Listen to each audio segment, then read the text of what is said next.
Olá, irmãos. Mais um dia que nós estamos na presença do nosso Deus e graças a Deus por isso. Nós continuaremos a estudar o livro de Isaías. Hoje, em especial, nós estudaremos o início do capítulo 4 e nós veremos aqui o profeta já com uma outra vertente da sua profecia. Nós não podemos nos esquecer de que o livro de Isaías é dividido em 3 partes de profecia. E como eu disse na introdução, numa aula bem introdutória do livro de Isaías, essas partes são bem específicas e também bem características na linguagem do seu livro, né? Nós vamos agora orar, pedir ao Senhor que nos abençoe, que traga aos nossos corações a luz do entendimento, amém? Senhor, nosso Deus, nosso Pai, nós te somos gratos a Deus por mais um dia de vida. Te somos gratos, ó Pai, porque o Senhor tem falado aos nossos corações através da Escola Bíblica Dominical. Eu coloco agora a minha vida em Tuas mãos, que eu seja, ó Pai, um canal para que possamos, ó Deus, entender mais e mais a Tua Palavra dia após dia. Obrigado por este momento aqui, por essa oportunidade que nós temos de desfrutar e aprendermos mais de Ti. Em nome de Jesus, amém. Bom, meus irmãos, como eu disse a vocês, é importante que nós, então, ressaltemos essas características. Nós já estamos no capítulo 4, né? E nós vimos que... nós vimos toda a mensagem de Isaías se voltando, então, para uma mensagem de julgamento do povo, né? Então, assim, ele apontava suas mazelas, apontava a problemática e proferiu palavras contra julgamento, na verdade, palavras de julgamento, tanto, né, o povo de Israel ali, que errava e se corrompia e era idólatra, e muitas vezes também um povo sem o temor do Senhor, ou um povo que fechava os seus olhos, praticava injustiça, enfim. E essas palavras foram palavras duras, né? Conforme nós vimos nas últimas aulas, essas palavras foram palavras que não traziam um refresco, vamos colocar assim, né, para aquelas pessoas. Muito pelo contrário, eram palavras de advertência. E também nesse livro nós vamos ver agora uma segunda parte, que é um momento em que o profeta vai proferir, então, uma palavra de restauração para o povo. Como que esse povo poderia ser restaurado? O que haveria de vir e acontecer para que houvesse essa restauração, né, dessas pessoas? E isso tudo nós veremos a partir dos estudos do capítulo 4 em diante, né? Ainda haverá mais uma parte também, que será dividida no livro de Isaías, que aí já seria a última parte, que seria a parte mais messiânica, então, do livro, né? Após o cativeiro, as pessoas voltam do cativeiro, a promessa de um Messias, partes do livro de Isaías que nós, inclusive, veremos claramente serem cumpridas, né, a partir dos evangelhos ali, e nós entenderemos um pouco essa dinâmica. Bom, então nós vamos ler esses versículos a fim de que nós entendamos melhor ainda tudo aquilo que eu tenho explanado aqui. Isaías 4, irmãos, no versículo de 1 a 6, diz assim: Naquele dia, 7 mulheres agarraram um homem e dirão: Nós mesmas providenciaremos nossa comida e nossas roupas. Apenas case-se conosco e livre-nos da vergonha de sermos solteiras. É importante ressaltar que esse versículo tem uma aplicação especial ao capítulo anterior. Já eu vou falar sobre isso. Naquele dia, versículo 2, o renovo do Senhor será belo e glorioso, e o fruto da terra será o orgulho e a glória dos sobreviventes de Israel. Os que forem deixados em Sião e ficarem em Jerusalém serão chamados santos, todos os inscritos para viverem em Jerusalém. Quando o Senhor tiver lavado a impureza das mulheres de Sião e tiver limpado, por meio de um espírito de julgamento e de um espírito de fogo, o sangue derramado em Jerusalém, o Senhor criará sobre todo o monte de Sião e sobre aqueles que se reunirem ali uma nuvem de dia e um clarão de fogo de noite. A glória tudo cobrirá. E será um abrigo e sombra para o calor do dia, refúgio e esconderijo contra a tempestade e a chuva. Bom, ainda falando aqui sobre o capítulo 1, nós vimos na semana passada, né, que no versículo 3, de 1 a 16, ele fala sobre as mulheres de Jerusalém, né? E o que seria então essa fala sobre as mulheres de Jerusalém? né? Aqui, e inclusive, ele sempre usando a expressão, naquele dia. Ora, mas que dia é esse, né? A partir do versículo 16, 3:16, até esse primeiro versículo do capítulo 4, nós estamos vendo aqui as mulheres sendo citadas como uma geração de líderes e homens corrompidos. Como as mulheres precisavam, especialmente naquela época, estarem unidas a um homem, de um casamento, né? Até porque senão elas seriam privadas de recurso e elas ficariam sujeitas a todo tipo de horrores. Então, assim, quando nós vimos nesse versículo 1 do capítulo 4, essa menção às mulheres, finalizando aquele capítulo 3, né? Colocando ali em que o Senhor traria terríveis desgraças a essas mulheres. Né? Então, que mulheres são essas? As mulheres promíscuas, né? As mulheres que estariam à porta de Jerusalém, e aqui ele faz toda uma personificação da própria cidade de Jerusalém, né? E elas estariam já de luto, sofrendo. Então, esse versículo, ele é uma continuação do versículo 3, no qual traduz que haveriam pouquíssimos, a raridade de homens ali, né? Porque eles cairiam à espada, ou seja, eles estariam mortos, né? E ali mostra esse desespero dessas mulheres, né? Se lançando a um homem só e se os valentes caíram, porque elas estariam assustadas, né? Então, assim, seria uma proporção assustadora, né? Em que essas mulheres estariam sós. É essa ideia que o versículo quer trazer. Já do versículo 2 ao versículo 6, nós temos um outro tipo de contexto aqui. A gente já fala do renovo do Senhor naquele dia. E o que seria o renovo do Senhor? É importante que Isaías, é importante nós entendermos que Isaías procurava dar equilíbrio às suas palavras. E quando ele coloca aqui o renovo do Senhor, né, ele está falando como o dia do Senhor, o Filho de Deus, né, o grande filho de Davi. E esse descendente que já veio a nós, mas que até aquela época era apenas uma profecia. Se nós pensássemos, né, daquela época até o momento em que nasceu Jesus, muitas gerações são passadas, mas é interessante também nós percebemos que em toda a Bíblia, que ela é inteira cristocêntrica. Nós erraríamos se nós pensássemos o contrário. Então, esse renovo, esse descendente do Senhor, ele vem desde o livro de Gênesis, né, até que chegássemos, então, ao nascimento do Cristo.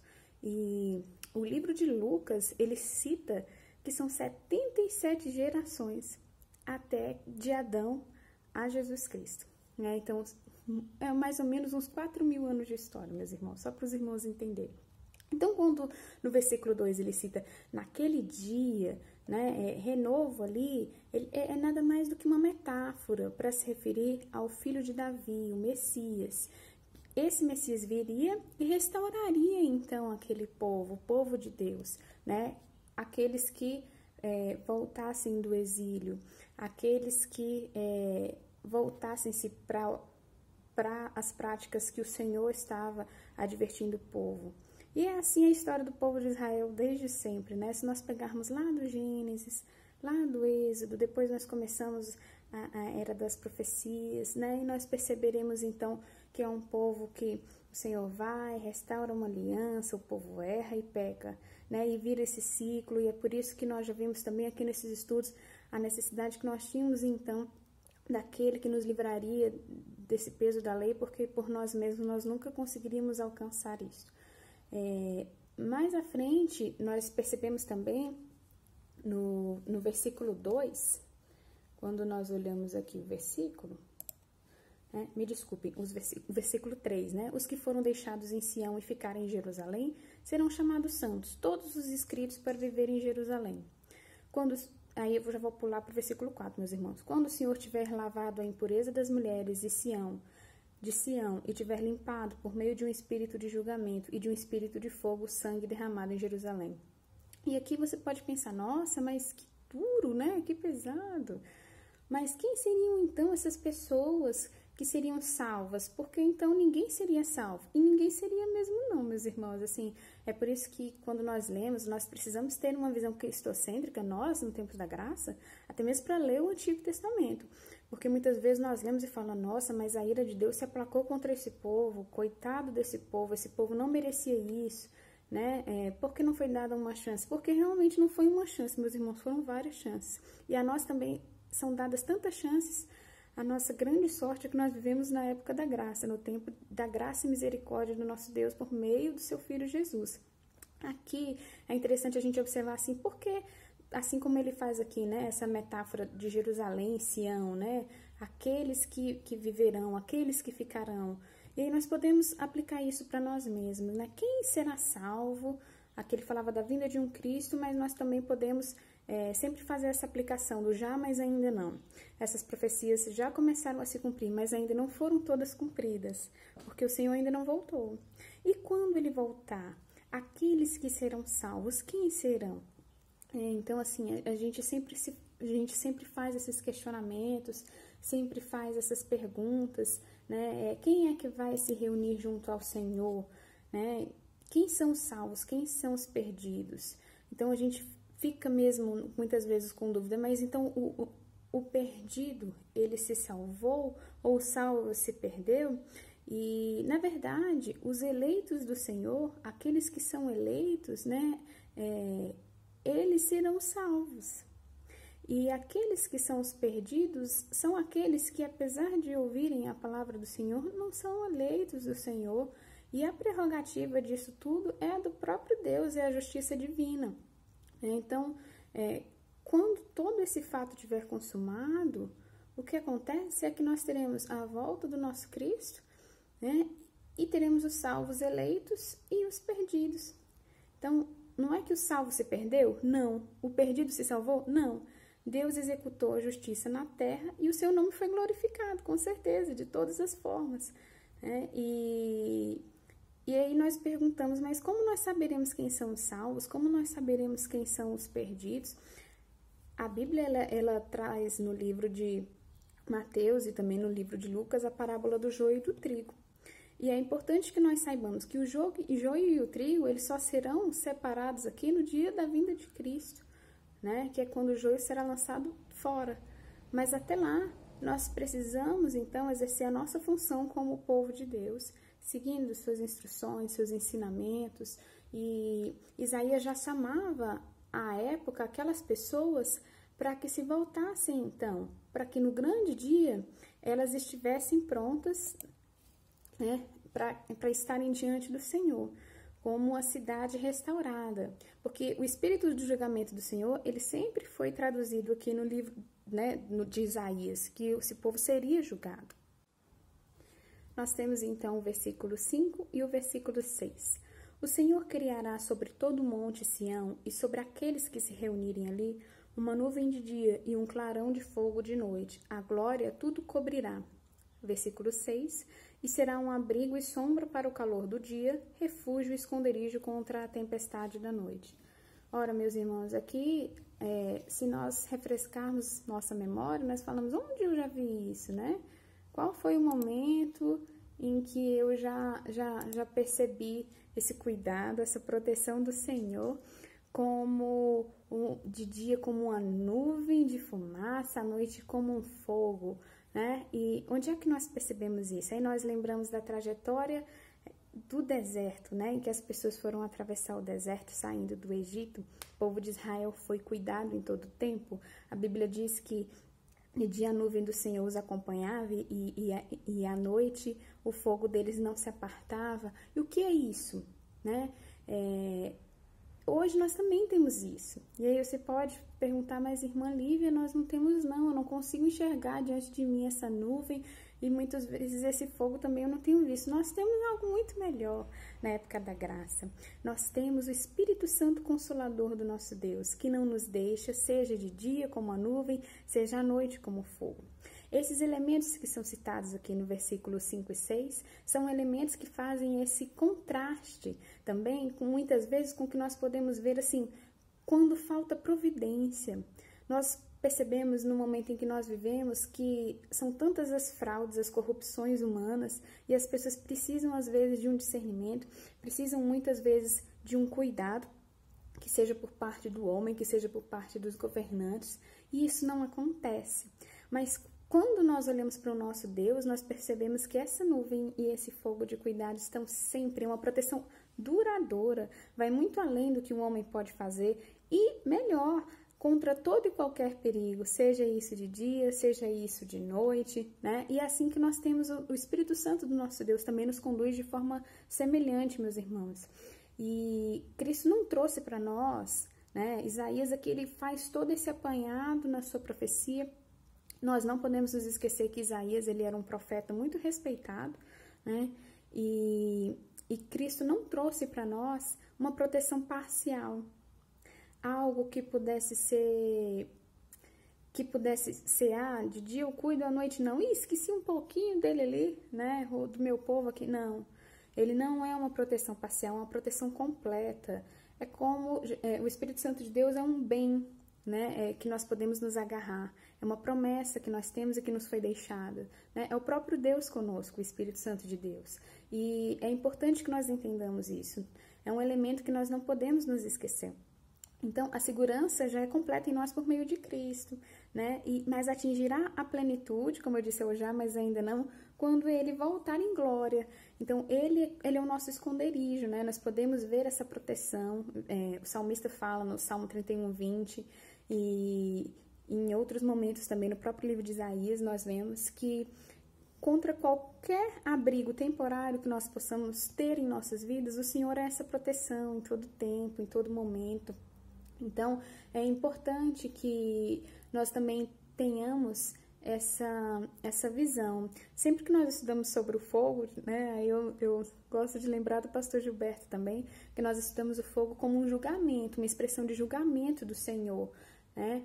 Mas aqui neste contexto, em contraste com essa expressão de julgamento de Deus, que nós vemos muito também nos livros ali, no qual relatam a história do povo de Deus e em que foram estabelecidas as leis, o livro de Deuteronômio cita várias e várias vezes o julgamento, o fogo do Senhor, né, sua ira. Mas nesse contexto aqui do livro de Isaías, eu entendo que ele está simbolizando mais uma proteção, calor, um conforto, assim como também foi para aquele povo que saiu ali, né, do Egito. E como hoje é para nós, o Santo Espírito, Consolador do nosso Deus, como a proteção que nós temos, um conforto que nós temos em meio às adversidades, lutas, nós temos essa certeza. Então, meus irmãos, para nós finalizarmos, o que nós não podemos nos esquecer neste contexto desses versículos, no contexto do estudo de hoje do livro de Isaías é que, mediante a todas as coisas, né, o profeta Isaías aqui, ele faz uma dura profecia para o povo, uma dura análise, né, e diz como vai ser duro, mas aqui ele já começa a prometer que haverá um renovo, uma esperança, e isso é muito especial para nós, porque nós não estamos naquela época, nós já estamos na época em que esse renovo, essa esperança já veio até nós, mas nós aguardamos ansiosos, então, a segunda vinda do Cristo, do nosso Jesus Cristo, Salvador. Espírito Santo de Deus está conosco a todo tempo e nós precisamos, como crentes, estarmos fortalecidos, né? Nessa palavra do Senhor que é vida. É preciso que nós estudemos as palavras, é preciso que nós, então, estejamos inteirados das promessas do Senhor naquela época e aquelas que ainda irão se cumprir com a vinda do Cristo. Amém?